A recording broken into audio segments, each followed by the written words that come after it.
That night, your mother didn't die from sickness. She just froze to death. No heater, no jacket, no rescue coming. Just -50 degrees Fahrenheit and one endless, brutal night. That wasn't a tragedy.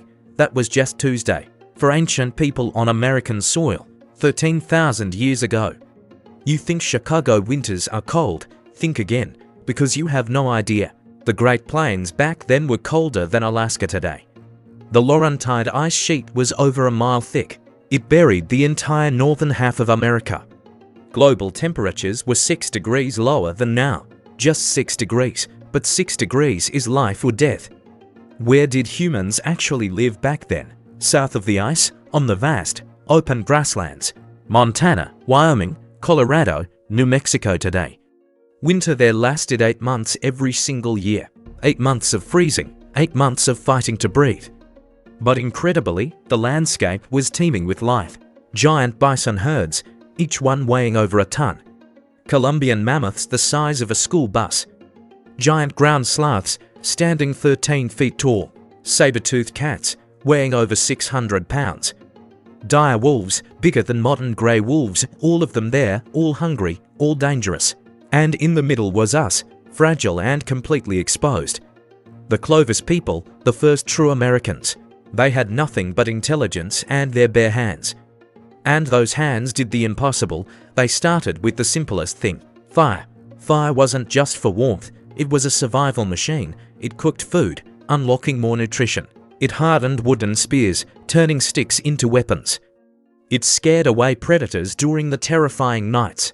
A saber-toothed cat would never come near fire. Firelight stretched those short winter days. Only 8 hours of sunlight, the rest was pure darkness. In that darkness, people gathered around the flames.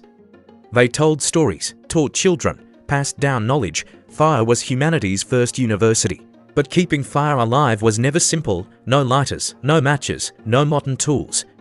They sparked fire from flint, taking hours for one ember. Once that fire died in a blizzard, you were dead, so they had designated fire keepers. They were the most important people in the tribe. Not the best hunter, not the strongest warrior, but the one who never let the flame go out. Fire needed a home, so they built one. Clovis people didn't live in caves like Europeans. The Great Plains had no caves, just wind and snow. They built tents from animal hides over wooden frames. Like the teepees that came later, but more refined. Inside, a central fire pit with smoke escaping through the top. Sleeping areas arranged around it for maximum warmth. Layers of animal hides created perfect insulation. They slept in piles like puppies during winter. Each other's body heat was their living blanket. But the Southwest had something even more impressive. The Folsom people in Colorado built houses from bison bones. Ribs formed the roof frame, skulls became the foundation. Hides stretched outside became windproof walls. These bone houses could hold up to 30 people. Inside, multiple fire pits for different families. Separate areas for tool making and food preparation. Underground pits stored frozen food supplies. All of it inside a shelter made from dead animals.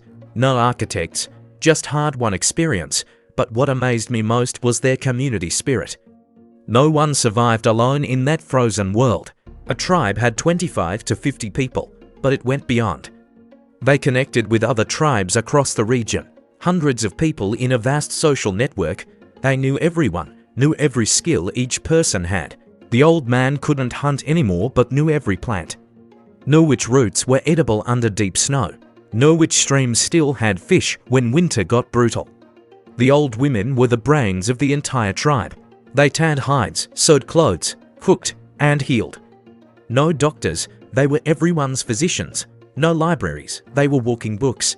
Every night, knowledge passed through stories. Stories by the fire were survival textbooks.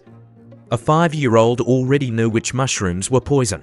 A 7-year-old knew how to set traps in the snow.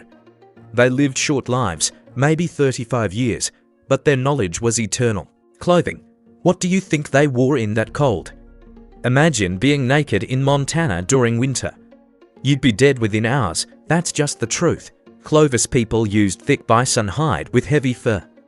But fresh hide was rock hard, impossible to wear. They invented tanning using animal brains. Mashed bison brains, mixed with water, soaked the hide. Took days, but the hide turned soft as cotton. Bone needles were sharpened like modern sewing needles. Some needles were barely a millimeter wide, unbelievably fine. They sewed pants, shirts, hats, boots, even gloves. Not just one layer, but a 3-layer system.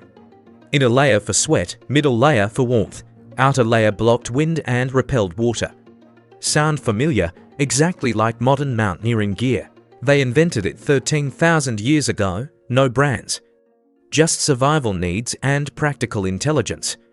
But clothes alone weren't enough for winter. Your body burns 50% more calories in the cold. In freezing temperatures, you might burn 5,000 calories daily. 5,000 calories, like eating 10 big hamburgers. No McDonald's. How did they get enough energy? They hunted bison, the biggest meat source in the ancient world. But hunting a 1-ton bison was a massive challenge. Its horns could send a strong man flying. They invented the strategy of driving herds off cliffs, dozens of people shouting and waving fire. The panicked herd stampeded straight toward the cliff. Hundreds of animals fell and died in an instant. One hunt provided meat for the entire winter. No refrigerators, they preserved meat using the cold. Sliced thin, dried in the freezing winter wind, the dried meat could last an entire year. They ground dried meat into powder, mixed with fat. Added dried berries if available, pressed into energy cakes. That was the ancient energy bar, packed with nutrition. A handful was enough for a full day in the cold. Fat was the most valuable thing because of calories. Fall was a frantic season of stockpiling, no days off. Everyone worked without rest. Hunting, butchering, drying, storing. Anyone lazy would die, the simplest law. But there was an even smarter strategy. Seasonal migration, like birds, like the bison. They had fixed routes memorized in their minds. They knew where the bison went when winter arrived. Summer on the high plains, winter down in the valleys. They followed the tracks, crossing hundreds of miles. Knew which rivers froze and which still flowed. Knew which caves offered safe shelter overnight. Children were taught to memorize this mental map. No GPS, but their memory was better than GPS. Some groups migrated all the way to New Mexico and Texas. Those regions were warmer, less snow, easier hunting. Spring came, they migrated back north again. Following nature's flow, never fighting against it. That was their philosophy. Befriend nature, and above all, they had one superpower. The ability to imagine and plan for the future. A bison doesn't think about next winter.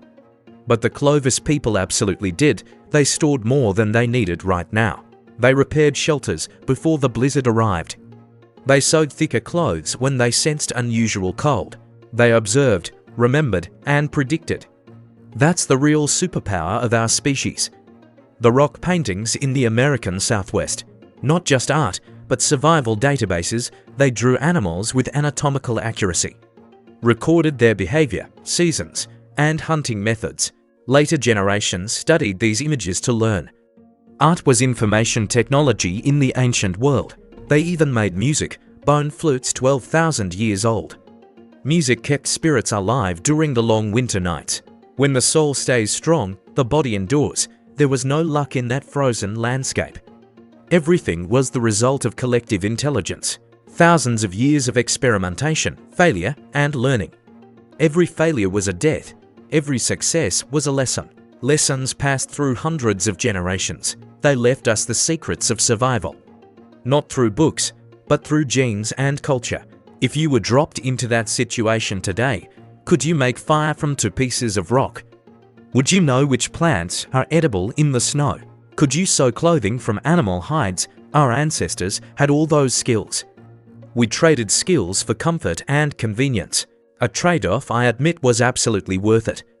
But just imagine, what would you actually do? Drop your answer in the comments and let me know. Hit subscribe so you don't miss the next lesson, because the past is the mirror for our present.